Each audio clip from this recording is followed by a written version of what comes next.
Yo le pido al grupo del capitalismo revolucionario que está arriba, por favor, silencio. Si el tamaño del Estado no afecta a la propiedad privada, entonces, ¿por qué te molestan los impuestos? Porque los impuestos sí afectan a la propiedad privada.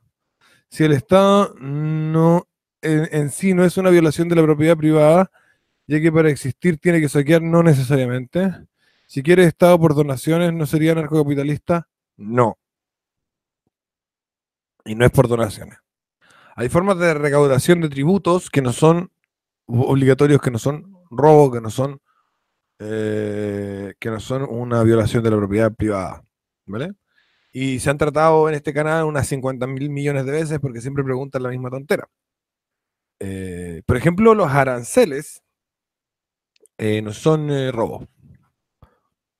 Fíjate lo que estoy diciendo. Los aranceles, es decir, es ese impuesto que se cobra por el cruzar con tus mercancías por nuestra frontera. ¿Por qué? Porque el peaje que te estamos cobrando por pasar por nuestra frontera pasa porque nuestra frontera es nuestra. Entonces nosotros tenemos un derecho copropietario a cobrar ese arancel. ¿Nos conviene? Probablemente no. Los aranceles no son lo más sano en economía, pero si logramos tener un país sin IVA, sin impuestos sobre las empresas, sin impuesto de la renta, sin impuesto al combustible, sin impuesto al tabaco, sin impuesto especial de alcoholes, sin impuesto especial de bebidas azucaradas, sin impuesto especial del lujo, sin impuesto ecológico, sin impuesto de emisiones de carbono, etcétera, y ponemos unos aranceles por ahí, eso también ayuda a financiar el Estado. Lo siguiente es lo que serían los no impuestos, sino que serían tributos por custodia. Los tributos por custodia serían utilizar nuestra posición privilegiada geográficamente en el mundo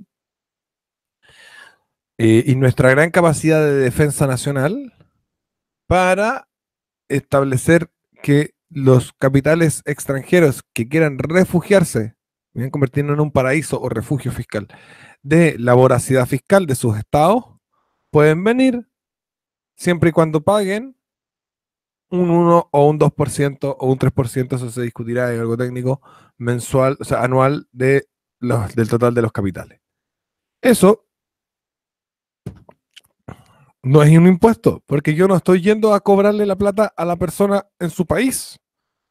La persona está trayendo su dinero voluntariamente y acordando con el Estado de Chile pagar un porcentaje con tal de que nosotros defendamos su dinero de la voracidad fiscal de su Estado.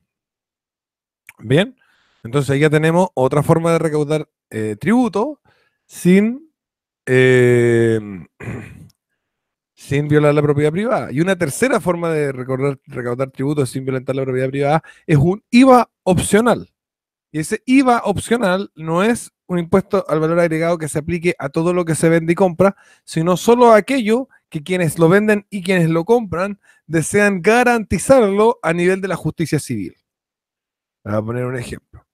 Bien, cuando nosotros compramos cosas, siempre que hacemos un acuerdo, un contrato, compramos una casa, un departamento, una televisión o una sopaipilla, existe la posibilidad de que nosotros, al ser insatisfechos con nuestra interacción, podamos demandar civilmente por fraude, o sea, no es fraude, esos son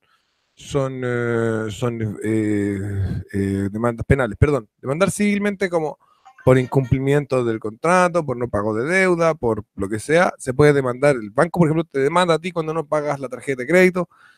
Ese tipo de demandas civiles, de no me dio lo que supuestamente me había ofrecido, ¿no es cierto? Publicidad engañosa, todas esas cosas, todas esas demandas civiles no son algo que ocurre constantemente, son algo que ocurre frente a ciertas transacciones, principalmente transacciones de tipo bancaria o de inmobiliarias o grandes compraventas de las grandes empresas. Bien, el rollo es el siguiente. Tú no vas a cobrar IVA porque eso es un robo.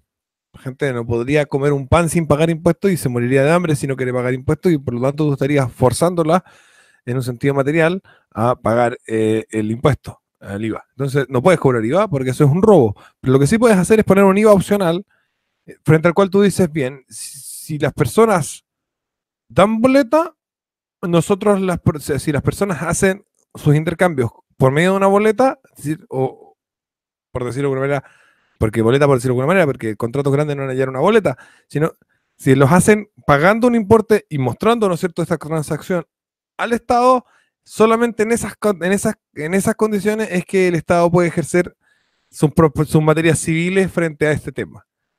Las penales las va a ejercer siempre. Si a ti te hacen un fraude, de todas maneras el tipo se va a ir preso. Pero supongamos que el tipo te hace un fraude y tú además quieres que te devuelva la plata. Si el contrato no fue garantizado por el Estado y no pagaste la parte que correspondía que tu contrato lo garantice el Estado, entonces no puedes pedir que te devuelvan tu parte porque no puedes hacer el procedimiento civil correspondiente. Esa es otra forma de financiar el Estado voluntariamente. Y por último, toca la parte que tiene que ver con que como la patria es copropiedad, el Estado, y el Estado es básicamente el árbitro de la patria, sí se puede obligar a pagar un impuesto en forma de gasto común, que se reparta igual que los gastos comunes del edificio, a los propietarios por la cantidad de metros cuadrados de sus propiedades en relación al gasto total del Estado. Ese sería el último recurso, digamos. Ya mostré 3 formas de recaudación que no son robo. El arancel, que hay que mantenerlo lo más bajo posible porque afecta bastante la economía, pero no es robo. Bien. Tenemos el tributo por protección de capitales, o por tributo por refugio de capitales, y luego tenemos la garantía civil de los contratos, es decir, el IVA optativo. Y finalmente, ¿no es cierto?, nos queda como último recurso el gasto común. ¿Alguien aquí cree que el gasto común viola la propiedad privada? ¿El gasto común que pagan en su edificio, en su condominio? Bien, eso sería.